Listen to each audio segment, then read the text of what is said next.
Hi everybody and welcome back. So I've been a little MIA and I apologize for that. I was just feeling a little bit under the weather and my skin kind of exploded. If you are on my Instagram, like obviously right now it doesn't show it, but if you're on my Instagram then you'll know I've had like 2 allergic reactions in the past 2 weeks or something. The first one was very minor. The second one I had to like put my whole face in calamine lotion, so that's not really conducive to filming of any kind. And this is the first time I've actually worn makeup since I filmed my 3-minute makeup challenge, which was like July 3rd. That's like almost 10 days ago. What? I'm back, I'm feeling good, and so today I thought I would share with you a few things because I haven't seen you in a while. So finally cut my hair. Honestly guys, it's probably been maybe a year, like maybe a little more than a year. Part of the reason is that I've been a little bit nervous and hesitant to cut my hair in Malaysia, and like no disrespect to Malaysian hairstylists, but I just find that my hair is just very different from Asian hair. There is some wave to it, it's very fine, and when I've been getting it cut, it's just been like disastrous. Like they've been cutting out the wave in my hair. It's just, long story short, I finally got a recommendation to go to the salon not far from me, and I'm sure I've talked about how Malaysians do this like hair wash experience, and you sit in the chair and they wash and massage your scalp for like 15 minutes while you're sitting there, and they give you like a back rub. Oh lordy, it takes everything I have in me to stay awake during this process. It's so damn delicious. And then the guy that cut my hair was like a freaking hair scientist, and it was amazing. As you can see, he maintained the length, so I didn't really lose anything there, but he really just framed my face and put in lots of layers. I think the shortest one is here, and I have to say, like, I mean the color I had before, and what's really nice is actually you can kind of see the color, because before my hair was so big and heavy you couldn't actually see the ombre, so this is nice. I washed my hair, I let it air dry, and I brush it, and that's kind of like what I do. And what I really like about this particular cut is it's really flattering with what I do to my hair. So I mean, I don't do anything and it still has wave.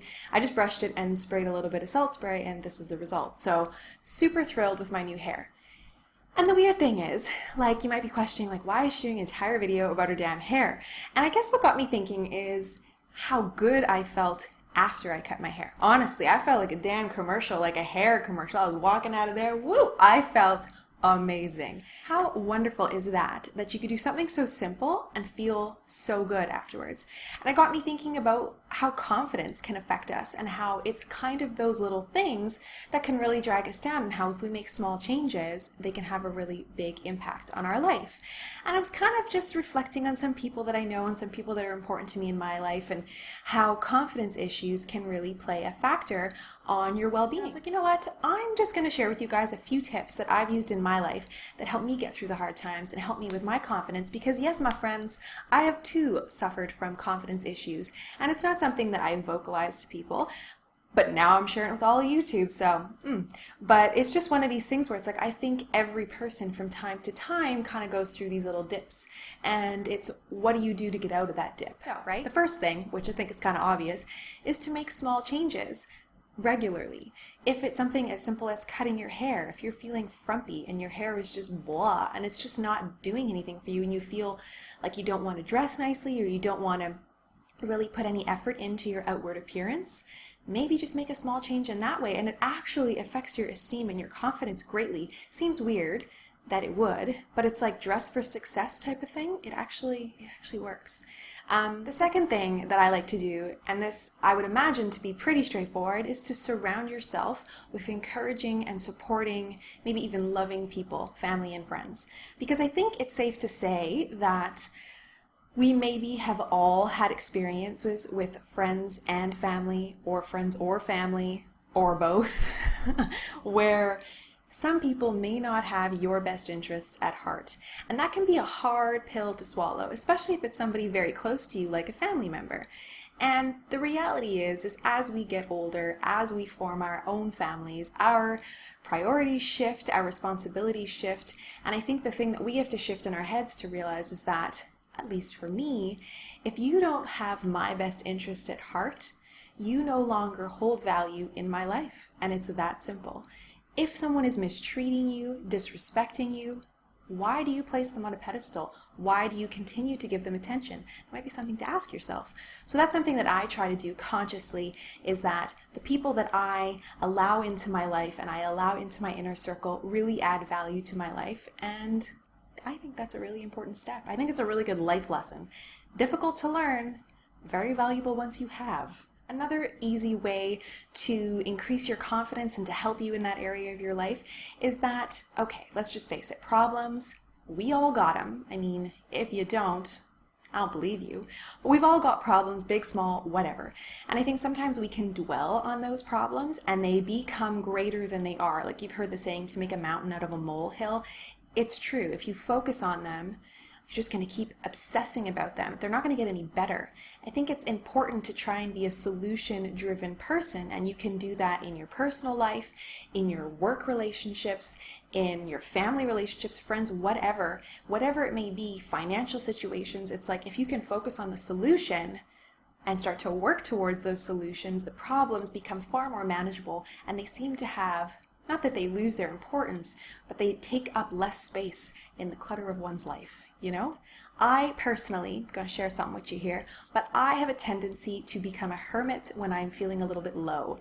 And my friends have a way of they kind of notice it, because all of a sudden I just stop going to playgroups, or I just kind of stop doing stuff, or I stop engaging with people on Facebook or Skype or whatever. I just kind of feel like I don't have energy for them. And ultimately what happens is, like you saw the point before about surrounding yourself with encouraging people, and of course obsessing about your problems. So if you're sitting there by yourself, not going outside, not interacting with supportive and loving people, and obsessing about your problems, I don't think that's a good thing. Do you know what I'm saying? So another way you can kind of help yourself in that way is just to get out in the world. Engage with people, interact, experience nature, sweat, exercise, do all of these wonderful things. And it really does create endorphin enhancing type of activities and experiences, and ultimately you feel better. And my last little tip, without getting too preachy on you people, because I'm just trying to help, you know, but it's just to smile and be grateful for what you have in your life. And it doesn't need to be physical things like monetary purchased items, but rather just blessings that you have. Your health, the love of your family, food in the fridge, a roof over your head, all of these wonderful things. If you have something specific that you do, like a hobby, if you dance, or if you're a swimmer, or if you play tennis and you're really good at it, I mean, be grateful for the skill that you have and what you've been blessed with. And I think it's those little things that remind us every now and then how beautiful life is. You may not have everything you want right now, but you can work towards those things, and you can surround yourself with loving people, and you can focus on the positive aspects of your life and cut out all those negative people, because who needs them? And you know what? Your life gets better. You make those small changes.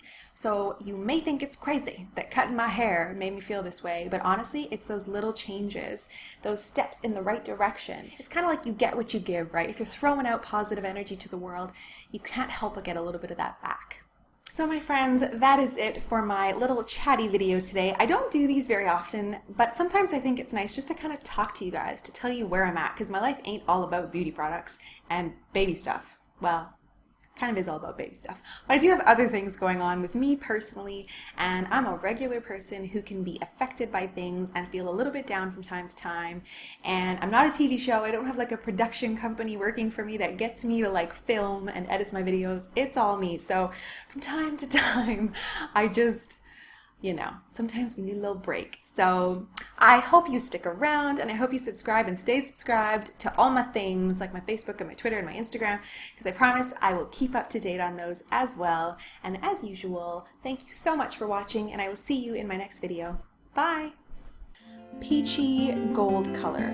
Major gold highlight in this blush, so if you don't like highlight, you won't like this blush. But when I use it,